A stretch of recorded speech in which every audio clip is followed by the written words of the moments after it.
ସକାଳର ପହିଲି ଖରାରେ ପତ୍ର ଦୁଇଟା ତୁଳିକି ନେଇ ଯାଉଛି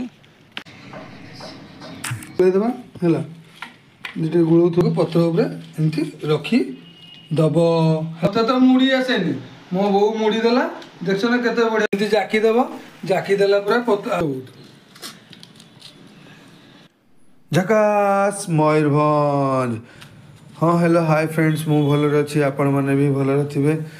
ଆଜି ଯିବା ଆମେ ମଞ୍ଚାବନ୍ଧା ଜଙ୍ଗଲ ଟିକେ ଶାଳପତ୍ର ଆଣିବା।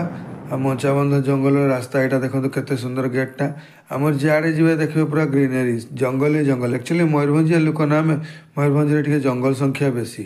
ଆଉ ଆପଣମାନେ ତ ଆସିଛନ୍ତି କେବେ କେବେ ବୁଲିତେ ଦେଖିଛନ୍ତି। ଆଉ ଆମ ମୟୂରଭଞ୍ଜ ସାଙ୍ଗମାନେ ବି ତ ବୁଲିଛନ୍ତି ମୟୂରଭଞ୍ଜ ଜଙ୍ଗଲ ଭିତରେ କେତେ ସୁନ୍ଦର ଗଛ ଡାଳପତ୍ର। ଖରାଟା ଦେଖ କତ ଝଲମଲ ଝଲମଲ ଝଲମଲ ଝଲମଲ କରୁଛି। ଭଲ ଭଲ ପତ୍ର ଦୁଇଟା ତୁଳିକି ନେଇ ଯାଉଛି।